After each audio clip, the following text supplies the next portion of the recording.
नमस्कार दोस्तों, एक बार फिर से आप सभी लोगों का स्वागत है। दोस्तों, आजकल एक नया ट्रेंड देखने में आ रहा है। बहुत सारे लोग खुद को रिलीजियस कहलाने के बजाय खुद को स्पिरिचुअल कहलाना पसंद करते हैं। वो कहते हैं we are not religious but we are spiritual.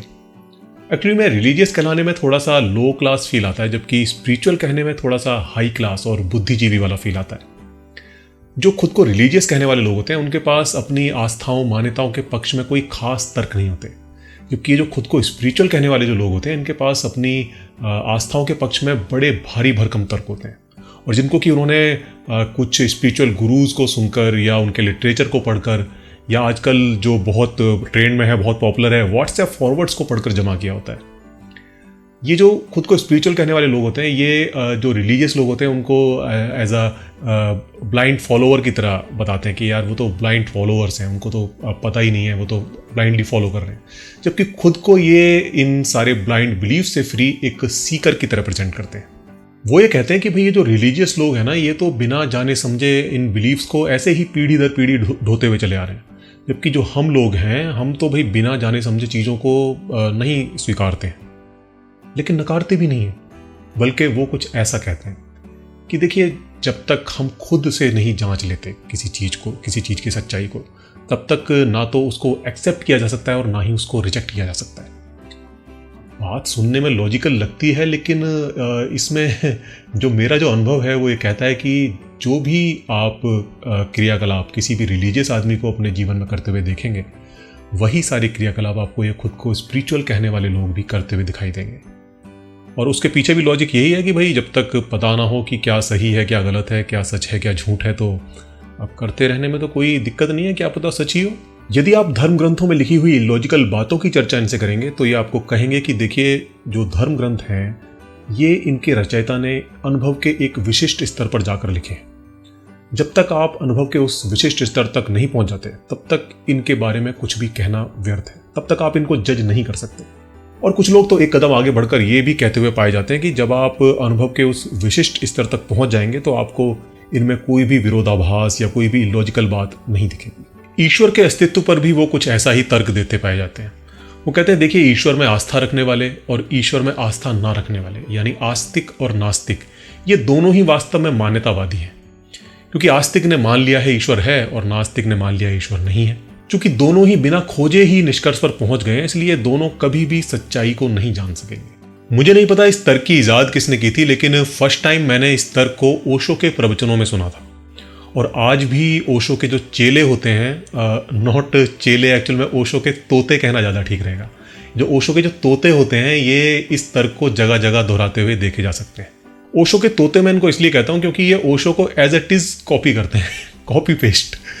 और कई बार क्या होता है कि जब इनको बोल दो कि यार ओशो को कॉपी करना बंद करो, तो सामने सुनने को मिलता है, कौन ओशो, मैं तो किसी ओशो को जानता ही नहीं हूँ।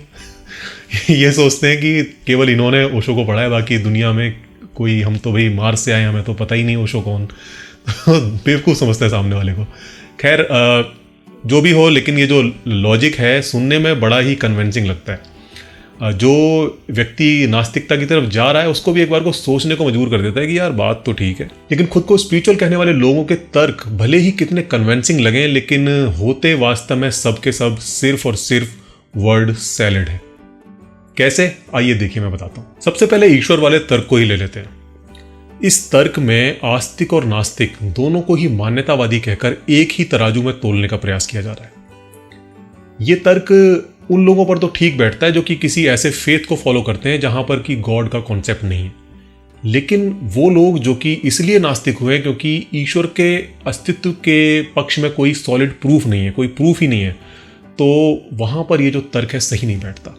क्योंकि उनका जो है ईश्वर को रिजेक्ट करने का कारण, ईश्वर में आस्था ना रखने का कारण कोई फेथ नहीं है, उनका कोई इसमें फेथ नहीं है कि भाई हम ईश्वर में आस्था नहीं रखते, इसका कोई उसका फेथ से संबंध नहीं है।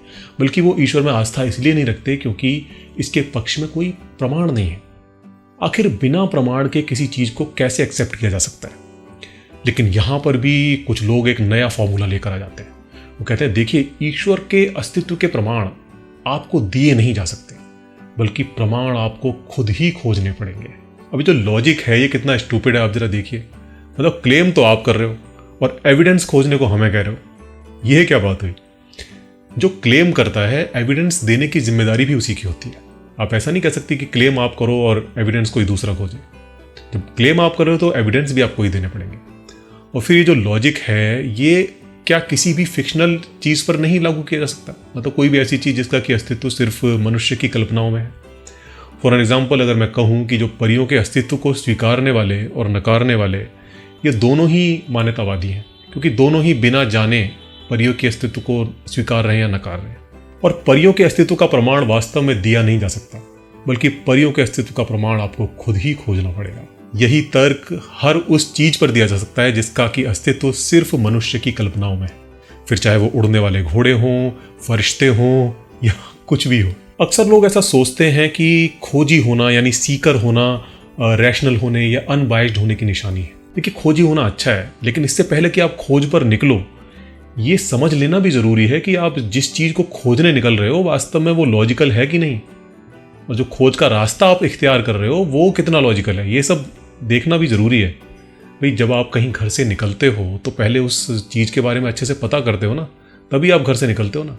तो कभी भी किसी भी ऐसी चीज के लिए आप घर से निकल जाओ कि जिसका कि वास्तव में कोई अस्तित्व ही ना हो। जैसे मान लीजिए कि कोई बच्चा चाचा चौधरी की कॉमिक्स को पढ़कर साबू को खोजने निकल जाए, तो क्या उसे कभी साबू मिलने वाला है? ठीक इसी तरह अगर आप किसी ऐसी चीज की खोज में निकल रहे हो जिसका कि वास्तव में कोई अस्तित्व ही नहीं है, तो आप चाहे अपना पूरा जीवन खपा दो, क्या आपको कभी वो मिल सकती है? क्या कभी आपको उसका कोई सुराग मिलेगा? ऐसी चीज को खोजने के लिए ब्रह्मांड की आयु भी कम पड़ जाएगी। आप कितना भी खोजें, ना तो आपको उसके होने के बारे में पता चलेगा और ना ही उसके ना होने के बारे में।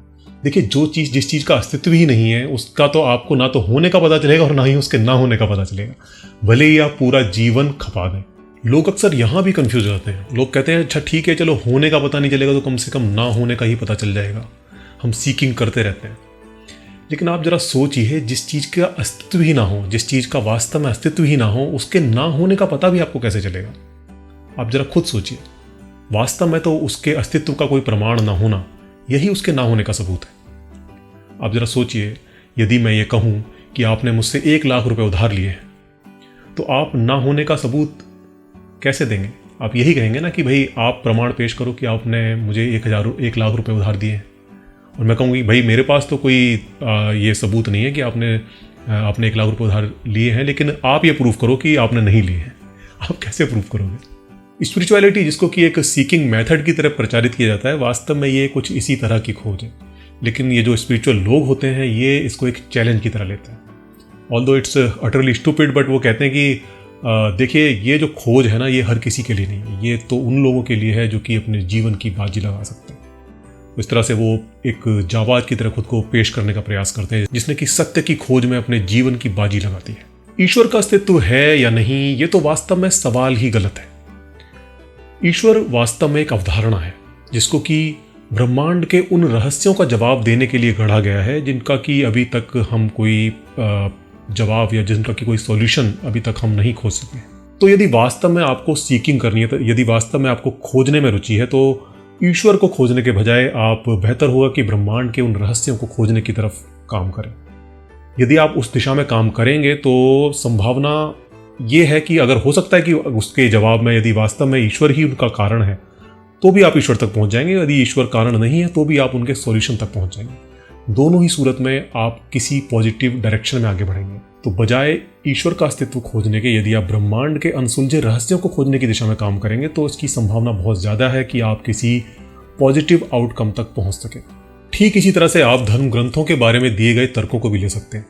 यहाँ पर भी आपसे अपेक्षा की जा रही है कि आप इनके बारे में कोई जजमेंट ना पास करें, बल्कि आप एक ऐसी काल्पनिक अवस्था की खोजने की दिशा में आगे बढ़ें जिसके कि होने का कोई भी प्रमाण नहीं। आप उस काल्पनिक अवस्था के घटित होने का इंतजार करें, और जब तक वो काल्पनिक अवस्था घटित नहीं होती आप इन धर्म ग्रंथों के बारे में कोई भी जजमेंट पास नहीं कर सकते। मतलब जब तक भी आपको धर्म ग्रंथों में कुछ भी लॉजिकल दिख रहा है, दैट मीन्स कि आप अभी उस अवस्था तक नहीं पहुंचे। कहने का मतलब है कि धर्म ग्रंथ गलत नहीं हो सकते, आप ही गलत हैं। आप ही अभी उस अवस्था तक नहीं पहुंचे हैं कि आप उनको समझ सकें। तो यहाँ भी आपके पास उन धर्म ग्रंथों को समझने के लिए उस तथाकथित उस अनुभव के घटित होने का इंतजार करने के अलावा कोई भी चारा नहीं। और ये भी बिल्कुल ईश्वर की तरह एक काल्पनिक अवस्था है जिसके कि होने का कोई भी प्रमाण नहीं है और जिसको खोजने के लिए आपको कहा जा रहा है, जिसको खोजने के लिए आपको प्रेरित किया जा रहा है। तो जैसा कि हमने समझा कि जो काल्पनिक चीज़ है, यदि आप उसको खोजने में कितनी भी मेहनत करेंगे तो भी कुछ होने वाला नहीं। तो यहाँ भी जो है आपसे कहा जा रहा है कि उस काल्पनिक अवस्था के लिए आप अपने जीवन की बाजी लगा लें, तभी आपको इन धर्म ग्रंथों का सार पल्ले पड़ने वाला है। अब जरा 1 मिनट के लिए इन लोगों की मानसिक स्थिति के बारे में विचार करते हैं, जो कि स्पिरिचुअलिटी के नाम पर खुद के सीकर होने या फिर खुद के बुद्धिजीवी होने का भ्रम पाल कर बैठे हुए हैं। क्या आपको वास्तव में लगता है कि ये लोग वास्तव में सीकर हैं, या वास्तव में ये अनबायस्ड लोग हैं जो कि किसी चीज़ के बारे में अनबायस्ड होकर खोज कर रहे हैं और अपने किसी भी रिलीजियस फेथ से प्रभावित नहीं है? यदि आप नज़दीक से देखेंगे तो आपको पता चलेगा कि ये लोग वास्तव में वो लोग हैं जो कि अपने फेथ से बड़े गहरे में जुड़े हुए हैं, क्योंकि ऐसी खुली चालबाजी को वही नज़रअंदाज कर सकता है जिसकी कि अपने धर्म में गहरी आस्था हो। आस्था आपको मूर्खतापूर्ण तर्कों पर भी विश्वास करने को राजी कर सकती है, बशर्ते कि वो तर्क आपकी धार्मिक आस्थाओं की किसी तरह से रक्षा करते हो। स्पिरिचुअलिटी असल में कुछ और नहीं बल्कि रिलीजन का ही एक रिसाइकल मैकेनिज्म है। वो लोग जो कि थोड़े पढ़े लिखे होते हैं, थोड़े समझदार होते हैं, तो एक परिपक्वता के स्तर पर आकर उनको जो धर्म की जो प्रमाणहीनता है, धर्म में जो ऐसी चीज़ें हैं जो कि इलॉजिकल हैं, वो कहीं ना कहीं परेशान करने लगती हैं। और तभी ये जो स्पिरिचुअल बाबाज हैं, स्पिरिचुअल गुरुज हैं, ये रेस्क्यू में आ जाते हैं। ये समझाते हैं सामने वाले को कि देखिए आपके मन में जो संदेह उठ रहा है, जो सवाल उठ रहे हैं, उसका सॉल्यूशन है हमारे पास। और वो सॉल्यूशन ये है कि आप खोजें, आप सीकिंग करें, आप सीकर बने। और जो सीकिंग का मेथड है वो भी जो है ये उनको बेचते हैं। और क्योंकि जो सामने वाला है, जो आस्थावान मन है, उसके मन को सबसे पहले कुछ ना कुछ ऐसा सॉल्यूशन चाहिए होता है ताकि उसकी आस्था बची रहे।